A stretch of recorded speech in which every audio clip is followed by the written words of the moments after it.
Elizabeth Warren has announced she's taking the first step toward running for president. We'll look at how New England will shape the race. Whether it's actually being on the ticket or positioning oneself for a key administrative post, New England will play a decisive role in 2020. From the New England News Collaborative, this is Next. We'll look ahead already to 2020. And we'll look back at a big year in Maine politics, from a new governor to an important vote. Mr. President, I will vote to confirm Judge Kavanaugh. Plus, we'll talk about some of the stories that made us smile in 2018, including this nutty one. It's sort of like your moment. Yeah.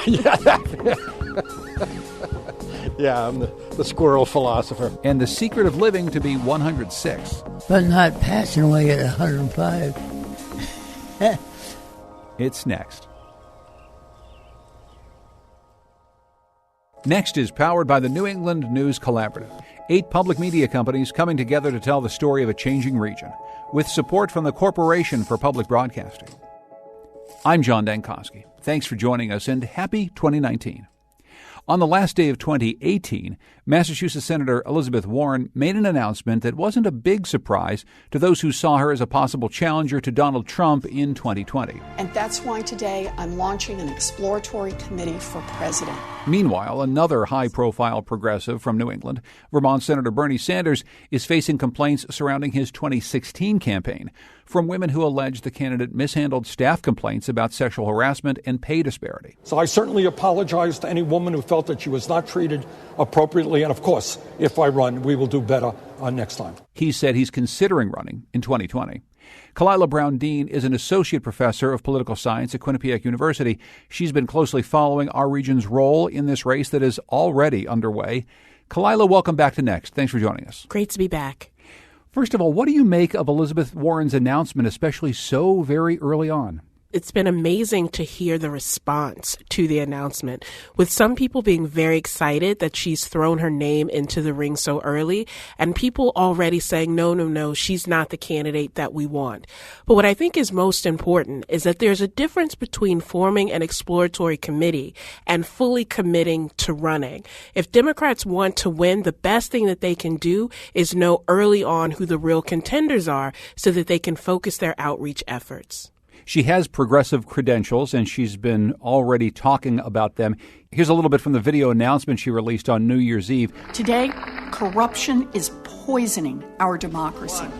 Politicians look the other way while big insurance companies deny patients life-saving coverage, while big banks rip off consumers, and while big oil companies destroy this planet. How well does that message play across America, do you think? I think that message can play better if it is broken down in a more day-to-day way. And what I mean by that is that there are people across this country that are struggling, working class, middle class families. So don't just talk to them about the big banks. Talk about what that means for them and their ability to get a loan to purchase their first home. What does it mean for their ability to start a small business?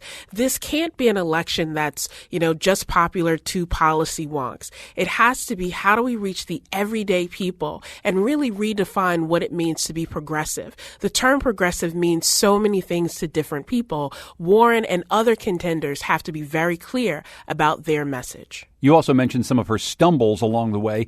Warren released a video called Elizabeth Warren's Family Story back in October. Let's listen. The president likes to call my mom a liar. What do the facts say? The facts suggest that you absolutely have a Native American ancestor in your pedigree. This is Elizabeth Warren addressing the name-calling that Donald Trump has been doing for quite some time and trying to put to rest, finally, the question of whether or not she has Native American heritage. Almost everyone who watched this, who follows politics, Kalila, said this probably wasn't the best way to go about handling this particular issue. It was one of the worst ways to handle it. Showing your DNA and showing your ancestry in order to prove that Donald Trump is a liar means nothing to voters and to people across this country. If you really want to affirm your heritage, if you want to affirm the importance of that heritage to your identity and how you govern, then let's talk about the disproportionate number of American Indian women who suffer from domestic violence. Let's talk about the disproportionate number of American Indians who are killed at the hands of law enforcement at a rate that is higher than any other racial and ethnic group in this country. Identity politics isn't just about saying this is a group that I belong to or that I have some kind of ancestral link. It is about understanding how those identities matter politically and in terms of policy impact. I think, Kalila, it's fair to say when it comes to tackling issues of race and ethnicity, both Elizabeth Warren and Bernie Sanders from Massachusetts and Vermont, two white candidates who are up there in age and are not part of a young, new, progressive Congress, they seem to have stumbled time and time again when dealing with these issues, and it's hurt them not just with black and Latino voters, but with an awful lot of progressive voters too. Exactly. And I think what's important for any candidate, regardless of their background, is to be able to say, I don't know, to be able to acknowledge their blind spots, and more importantly, to be able to say, I don't know, but I'm willing to listen to those who do, so that it doesn't mean that you just hire a press secretary or hire a media outreach person or an outreach to a particular community, but that you're willing to take a step back and say, the world that we live in today is not the world that we lived in when I was first elected to office. Vermont may not be like the rest of the U.S. Massachusetts may not have the same issues that people in Kentucky care about.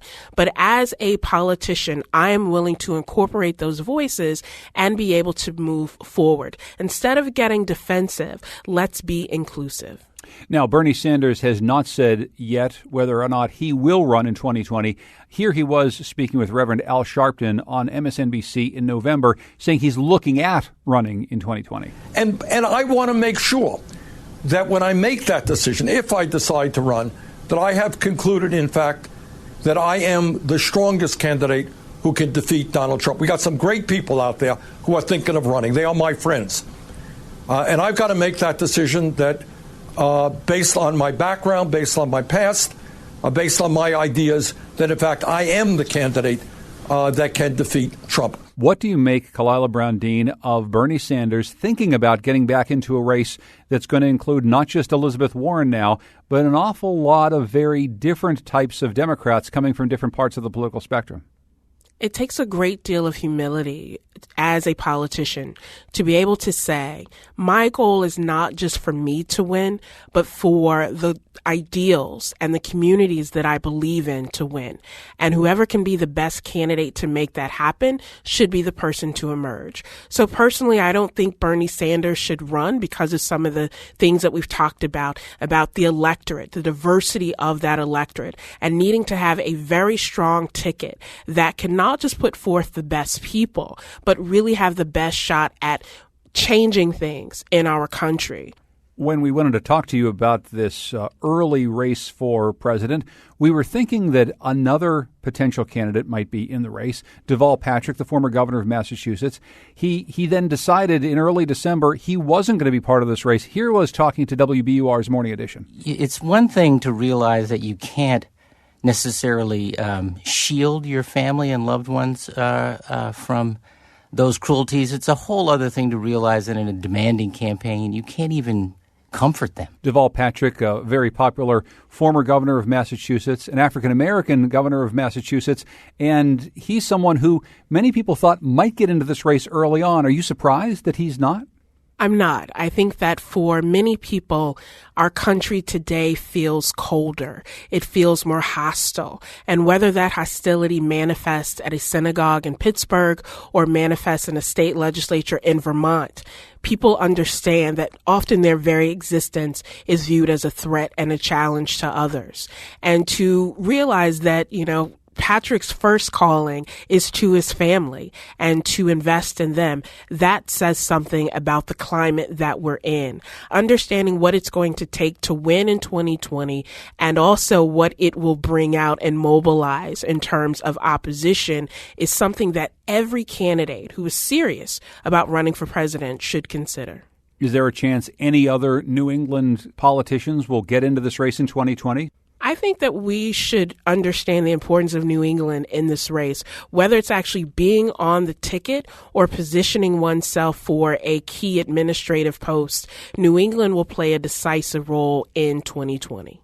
Kalila Brown Dean is an associate professor of political science at Quinnipiac University. Thank you so much for joining us. I appreciate it. Thank you.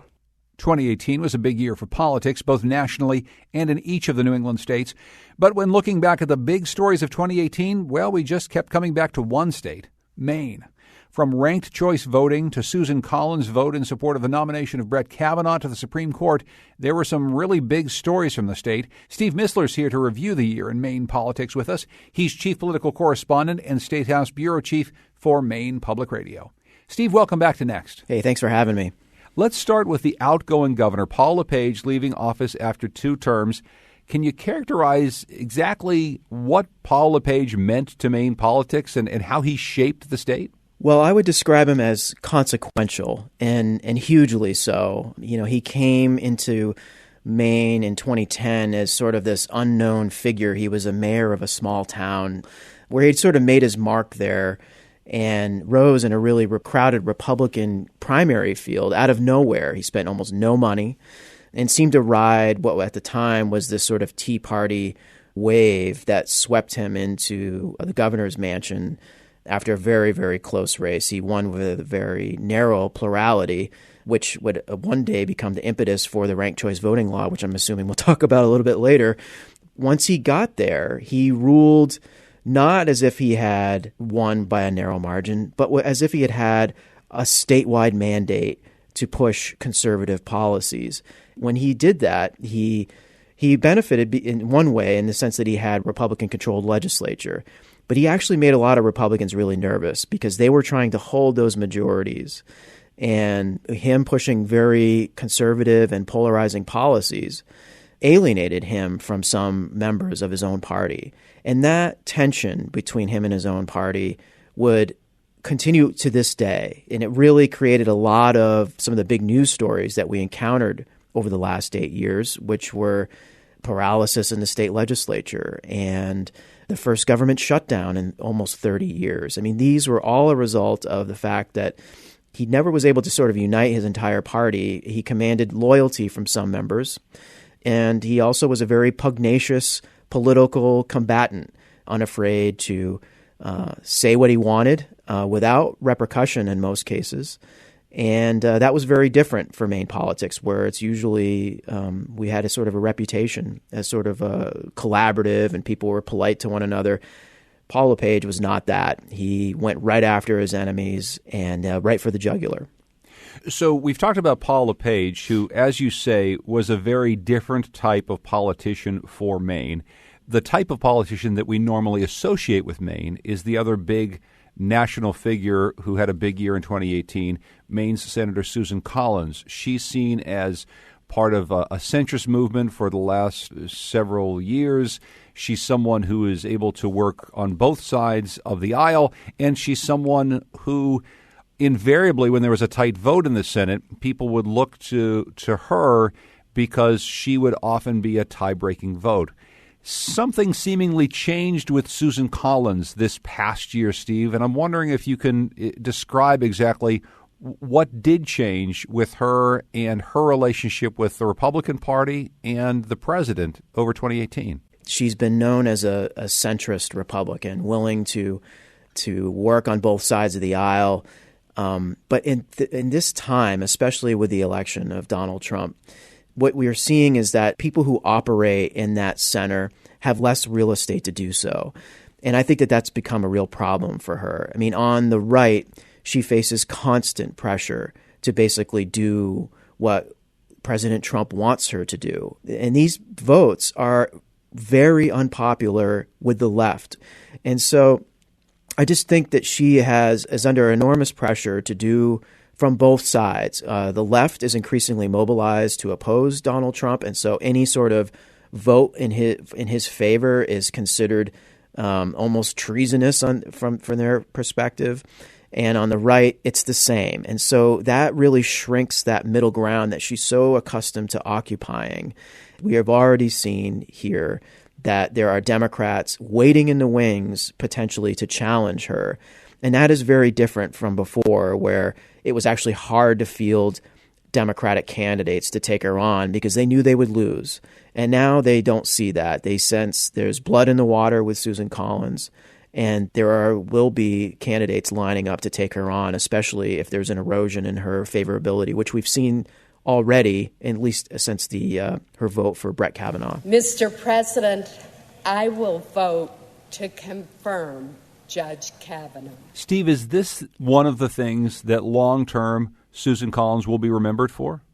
I believe it will. And I believe that, like it or not, whatever Judge Kavanaugh does on the bench in the Supreme Court, his votes, will be linked to her in some way.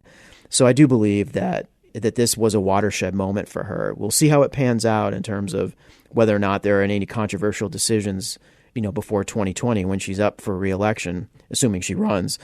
But if there are, people will be ready to remind everybody that Susan Collins voted to confirm Brett Kavanaugh. So let's finish with the last big issue in Maine state politics that made national headlines this year.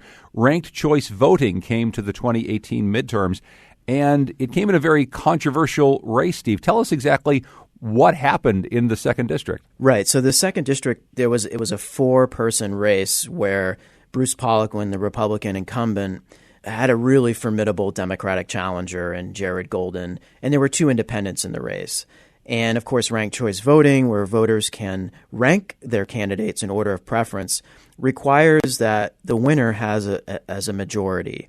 And so if no candidate obtains a majority on election night, it goes to this runoff process. And that's exactly what happened in the 2nd Congressional District race. Bruce Poliquin actually had a lead on election night.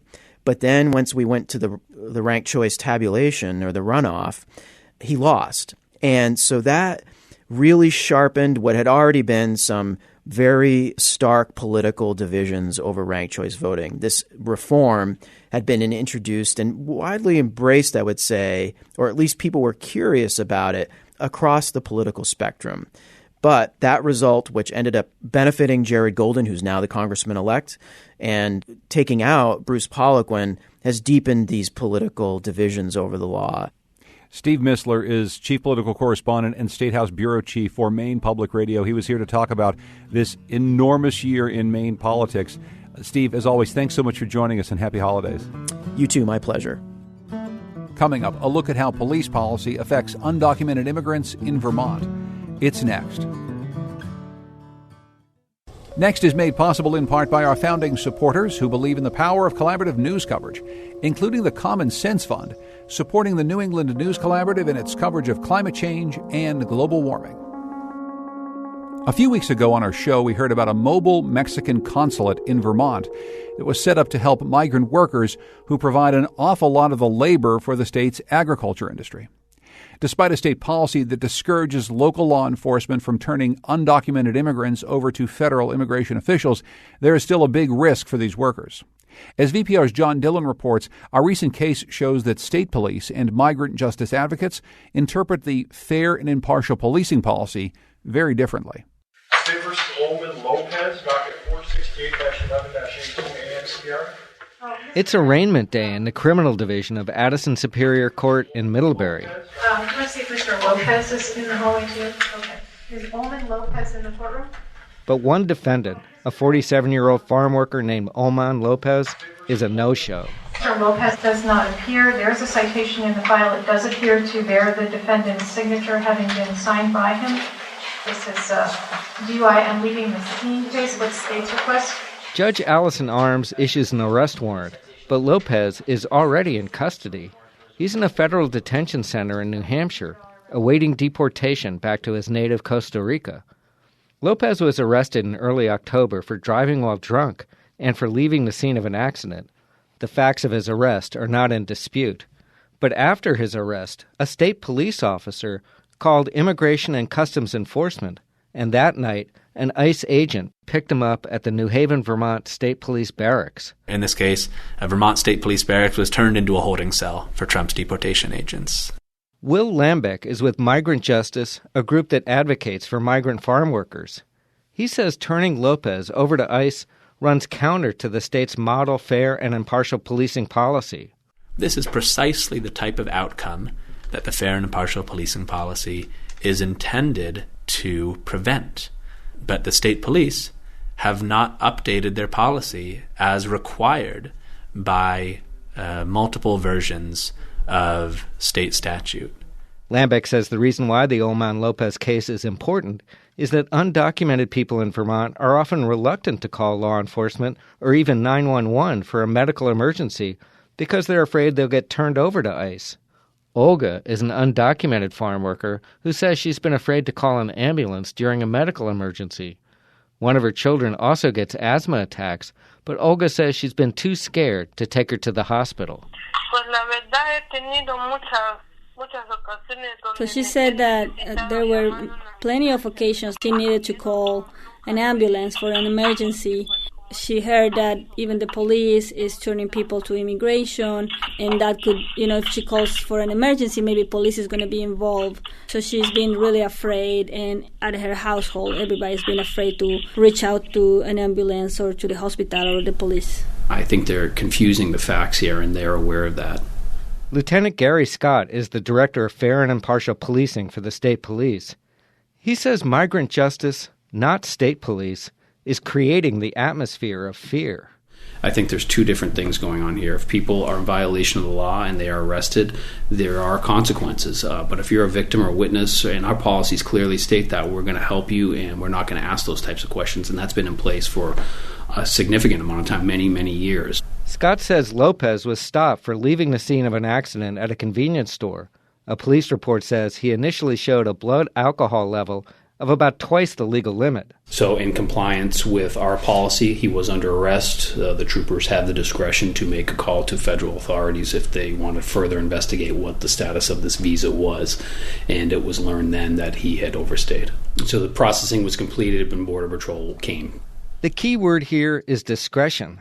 Scott says under both the state police protocols and the model fair and impartial policing policy, the officer was still allowed to call ICE after the arrest. He says this case is the only one in the last 2 years in which ICE was contacted after the state police stopped an undocumented person. We are training our members to take everything into consideration when they're doing that, but ultimately it comes down to discretion of arrest and what are the extenuating circumstances of that arrest. But Migrant Justice says the officer's discretion in this case, which led to his decision to call ICE, shows the weaknesses in the state police policy. Will Lambeck again. Under the state's policy, Olman should not have been referred to federal immigration authorities. But the Vermont Police's policy doesn't have the language, it doesn't have the provisions that speak to these practices. And that's why this trooper was able to call a deportation agent up and say, hey, I have this person in custody. Federal law on this issue is clear. The state cannot prevent an officer from calling ICE. So what the officer did here was technically allowed. Migrant Justice has pushed to make the policy more restrictive on information sharing. Attorney General T.J. Donovan says he's working with state police on adopting the state's model policy. He says he can't second-guess the call made in the Olman Lopez case.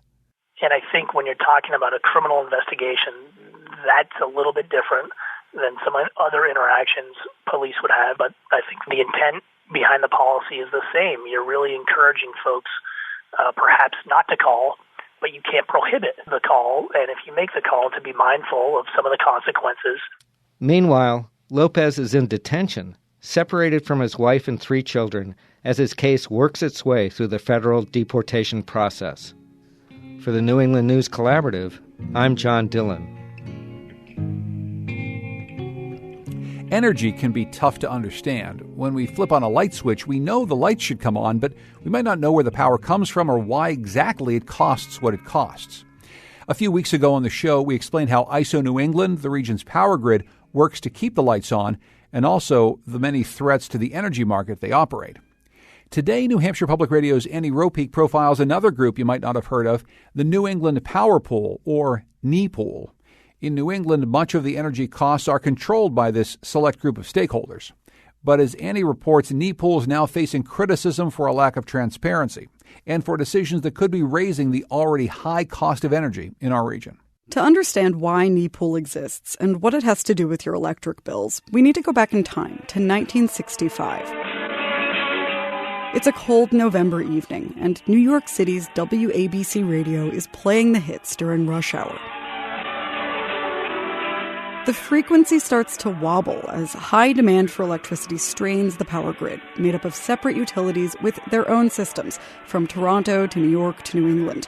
Finally, somewhere in Ontario, a fail-safe trips, sparking a chain reaction. The lights are dimming in the studio. You wouldn't believe what's going on in the studio, folks. Before this DJ or the region's utilities know what's happening, the grid goes down in a cascade of overloaded transmission lines and automatic shutoffs. An estimated 30 million Northeast residents are plunged into darkness. NBC's Robert Abernathy reported the news. The northeastern United States tonight suffered its worst electric power failure in history. There were massive traffic jams and confusion, especially at train stations. The blackout of 1965 happened largely because the grid was too disjointed to easily absorb a human error. So when the lights came back on in the morning, the region's utilities decided things had to change. Here's New Hampshire's utility ratepayer advocate, Don Kreese. They built a facility in Holyoke, Massachusetts, and each individual utility surrendered operational control of its transmission and generation facilities to this central dispatching facility, a big control room in Holyoke. And to facilitate that, they created an organization called the New England Power Pool. NEPOOL ran the Northeast grid that way for a few decades. Then federal regulators proposed taking the model a step further. They wanted to set up new neutral nonprofits to manage each region's grid and energy market and to encourage more open competition with the big utilities. This gave us the Independent System Operator of New England, or the ISO. They're the current tenant in that Holyoke control room, and their only job is to keep the lights on. But NEPOOL didn't go away. It remained as a kind of trade group, and it kept a lot of power. It makes recommendations to the ISO on things like energy prices or the need for new transmission lines. Don Kreese says this means major decisions about energy in New England can still be made by industry. We rely on markets to assure that the electricity grid is operated in the public interest. The markets are extremely complicated. The market rules are extremely complicated.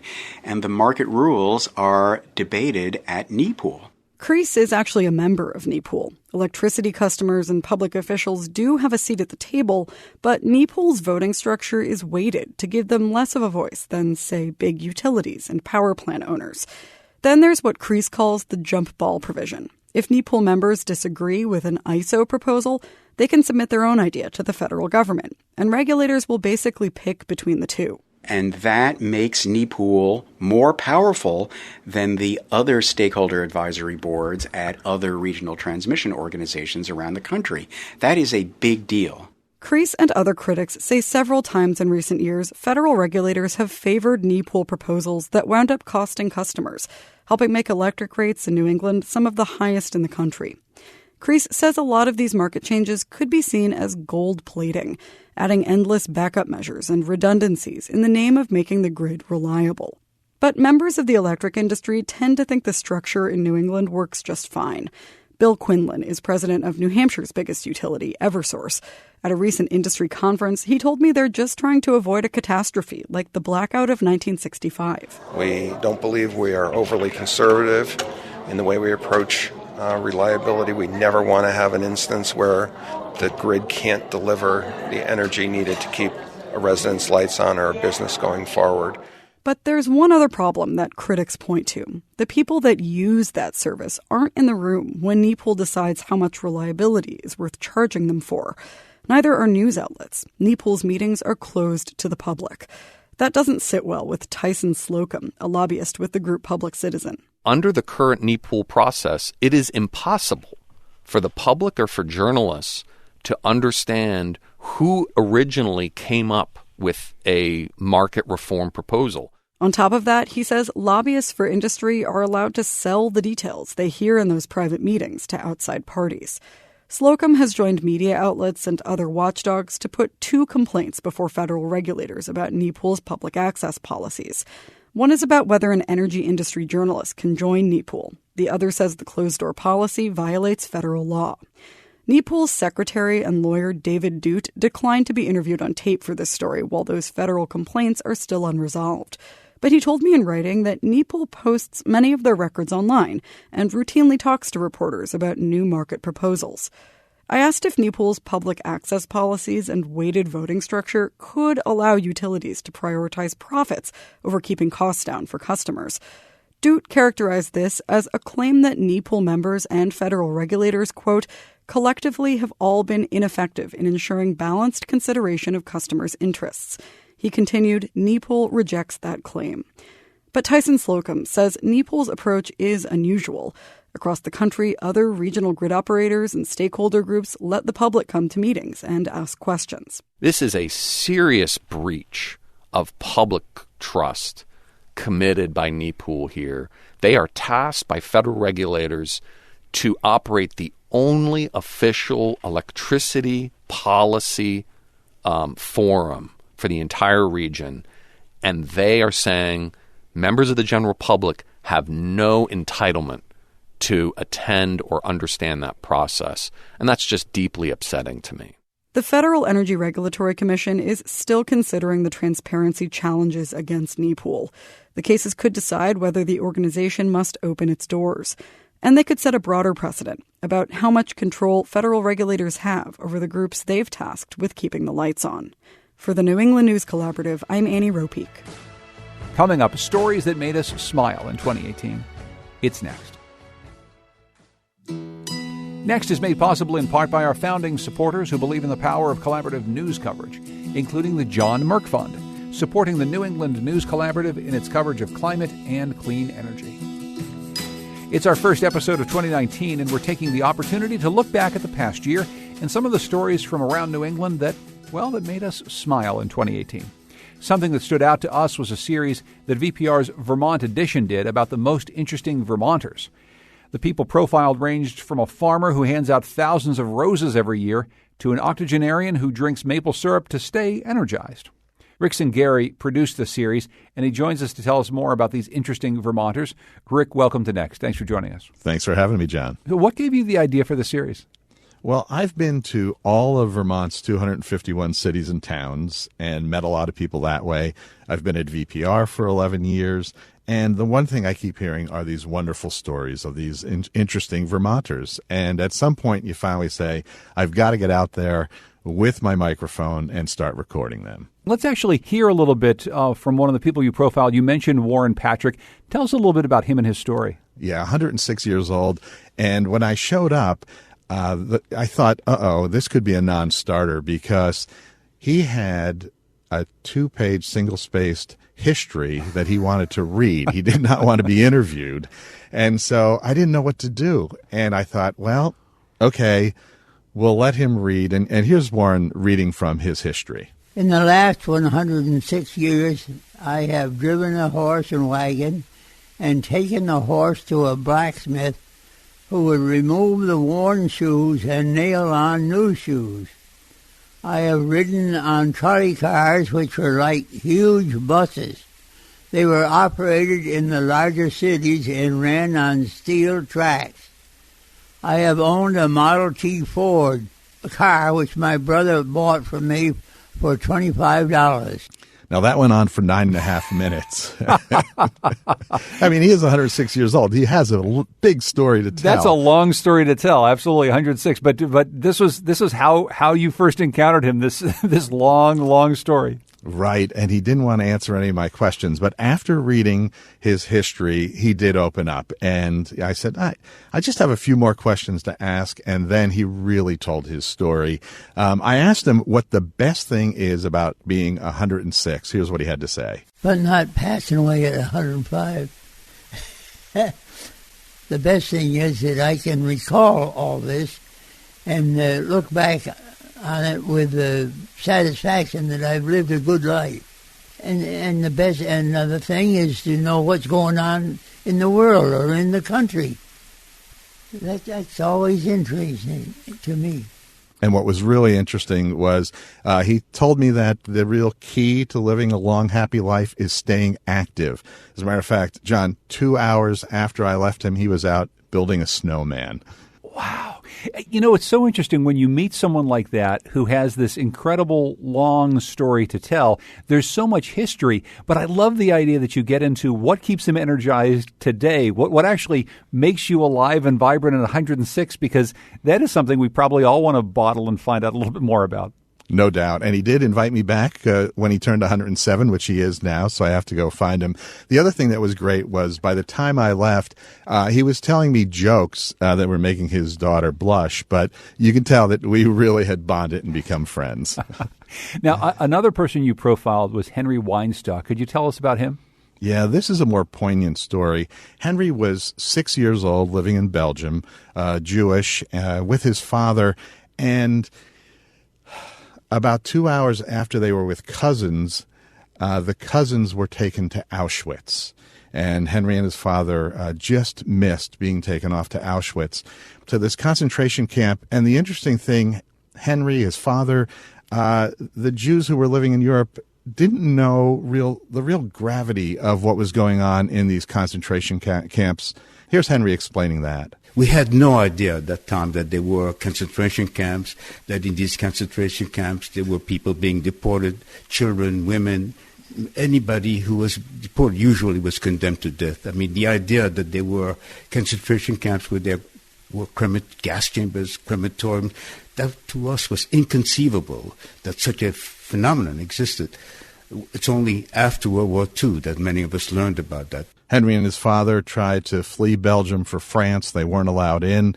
They tried to get to the U.S. They were a little late in doing that. So finally, Henry's father took him to a Catholic priest, had him baptized, and he was sent to a Catholic school with 82 other Jewish children raised by nuns in Belgium. And he told me a little bit about what that was like. We all had to change our names. In fact, I have a list of the 83 children with their authentic name vis-à-vis their baptized name. My name was not Henry Weinstock, but it was Henri Albert Gérard. Very French. Sometimes we would forget. You know, children don't have the better memories, and we were very proud with our new names. The saddest part is that we were completely incommunicado with our parents. That, to a child, in the scale of human feeling, is more terrible than anything else. You really get the sense of what it was like as a child viewing World War II on European soil from Henry. What were some of your big takeaways from speaking to these interesting Vermonters with these amazing life stories? One is perseverance. No matter what has happened in their lives, they have carried on, and for the most part carried on very happily and positively. The other is that message we heard from Warren, keeping active, staying nimble both mentally and physically. And then the best I loved was the humility of all of them. I would show up to talk to them, and they'd all kind of wonder, why do you want to talk to me? What's so interesting about me? But the stories really were compelling. Rick Zingari is a producer for Vermont Edition. You can find links to these interviews with Warren and Henry and the other Vermonters he spoke to at nextnewengland.org. Rick, thanks so much for bringing us these stories, and good luck in 2019. Can't wait to hear more. Oh, my pleasure, and I can't wait either. We also met some New Englanders with very interesting jobs, including bridge tenders, those people who operate the drawbridges and swing bridges that help both car and boat traffic pass through. Connecticut Public Radio's Patrick Scahill brought us this story, and he joins us now. Patrick, welcome back to Next. Hi, John. Why'd you go searching for bridge tenders, first of all? Well, I had always heard about these public works employees down in New Haven who are basically the gentlemen who sit up in houses above the three bridges that the city operates. And I always just wanted to go out and check them out and see kind of, what they do. It's sort of this mysterious job that a lot of people don't really even know exists. And again, they're tending bridges that have to move in some way, shape, or form. So explain what their job is first. Right. So these folks essentially have to be in the bridge to open it for commerce. If there's an oyster boat that needs to go through, someone needs to be there to swing that bridge out of the way or move it up. Or if the Coast Guard needs to get through to respond to an emergency, someone has to be manning these bridges at all time to ensure that they can get access. So if you live anywhere in maritime New England, you're probably used to swing bridges and drawbridges, bridges that well, you might have to sit at a traffic light as they go up and down, but you're used to these things. You're used to them, but I think a lot of people kind of think, well, the computer probably does it. But no, there's actually someone up there. There's someone who's actually up there using their eyeballs to move these bridges. One person being Maurice Little. He works in New Haven. And I actually asked him about the first time his eyeballs sort of were in charge on one of those bridges. It was scary because I started over here on Grand Avenue. You got to be able to line the streets and the lines up. After you watch and say, okay, I know I need to let the button go once the angle of the bridge hits right here, and then everything kind of lines itself up. But after that, it's a piece of cake. That is so interesting, Patrick. It's one of those jobs that really requires someone to use their eyes. That's a pretty important job, but he doesn't probably have to do it that much throughout the course of the day. He doesn't have to do it too much throughout the day. And actually, we have one more little soundbite here from Maurice where he was talking about sort of his wife's take on his job. My wife, she knows. She said, "Oh, your job is boring." No, it's not boring. I'm used to it. I enjoy my job. So, it can be slow, sure. But a lot of these bridge tenders do really enjoy it. They're really committed to the work. And it's also a job that, while it's very important, it's not the most kind of hectic thing that someone would be enduring every single day. Bridge tender Mike Johnson is another person who I spoke with, and he kind of speaks to that. I'm not stressed out every day, going home stressed out, and this definitely takes that edge off, which is, these days, it's something to be said about. So you started working on this story in part because you were doing a series of stories about rivers, about the waterways that connect all the places that you cover here in Connecticut. Right, yeah. And one of the interesting things to me has been, as someone who's been covering the environment in Connecticut for a few years now, not a ton of time, but long enough, I'm starting to see the rivers kind of change a little bit, which is sort of interesting. And earlier this year, myself and Ryan Karen King, our visuals reporter here, went around visiting a bunch of rivers in the state. We actually went out to the Wild and Scenic 8 Mile River. This is the southernmost wild and scenic river in New England here in Connecticut. And when we were there, we actually looked at a place where there used to be an 80-year-old dam, this historic Ed Bills Pond Dam that was there. It got removed and the whole landscape had changed. And it's been so interesting just over the past few years just to see kind of how our built environment going away is kind of changing the natural environment that we're living here. The built environment going away when it comes to old dams, the built environment building up in some other places, and the water levels changing. There's an awful lot about the rivers that you can watch to really tell how our environment right in front of us is changing over even the course of 5 or 10 years. Absolutely, yeah. And it's one of the things that I love about my job is being able to go out and explore sort of the interactions between our natural world and the things that we put in it and what we take out of it. So that's stuff I'm hoping to do more of in 2019. Patrick Scahill is an environmental reporter for Connecticut Public Radio. Patrick, thanks so much for joining us. I appreciate it. Thanks, John. Here's a clip from another story that made us smile this year. I'm a selectman in my town, and I'm active in the Masons. So, all the people I know in the Masons and the people I know in the town are all asking me, what's going on? What's going on with all these squirrels? It's sort of like your moment. Yeah. Yeah, I'm the squirrel philosopher. But that's NHPR reporter Brita Green and Scott Borthwick, who runs a wildlife control company in New Hampshire, talking about what became the Year of the Squirrel. Brita joins us now to tell us more about her reporting. Brita, welcome back to Next. Thanks so much for having me. So, first of all, there were so many squirrels around this year. You told a few stories about them. What exactly was happening? Yeah, it's funny. The explanation is it's very simple, almost unsatisfactorily so. It's basically just that the past couple of years have been really strong acorn crops. So the squirrel populations boomed. And then this year there weren't as many acorns. And the squirrels were getting really, really hungry and running around looking for food. So we were seeing a lot of them running across roads and ending up as roadkill, which is why we noticed that there were so many squirrels dead this year. So this wasn't one of those stories in which a wildlife biologist called you up with some sort of a tip. It was just a story that everyone kind of noticed. There's a lot of squirrels around. Yeah, I remember, it really became unavoidable, especially in an area like this where everyone is driving a lot to get anywhere. But I think it all started for us. Our news director came in one day and said, hey, has anyone else noticed that there's a lot of dead squirrels around? And he thought potentially that there was some kind of, disease going on or something like that. But no one else had really noticed it at that point, and everyone was like, this is not a story. And then we started asking around, and it was like the thing people were talking about, and it kind of ballooned from there. So for the story that we wanted to listen back to, you traveled with Scott Borthwick to remove squirrels from people's homes. Maybe you could describe what your day with him was like. Yeah, so we started pretty early. So he picked me up. He has this small white pickup truck, and it's covered in the back. It's where he puts the animals sometimes when he's taking them away from properties. And the first call that we went to was a couple that owned a really beautiful sort of turn-of-the-century-old brick house. It was in Vermont, just over the Connecticut River from where I am in New Hampshire. And I didn't totally know what we were getting into. I mean, what I knew was that they had some squirrel complaints. So we parked the car and went up to the door, knocked on the door, and the homeowner, her name's Carol Little, answered the door. And she just sort of ran through the problem. Just tell me what's going on and where. Okay. So we've had recurring problems with what I'm told are flying squirrels that I can show you outside. Yep. You should look at that. And I don't know what the gray squirrels are doing this year. We have tons of them, as you know.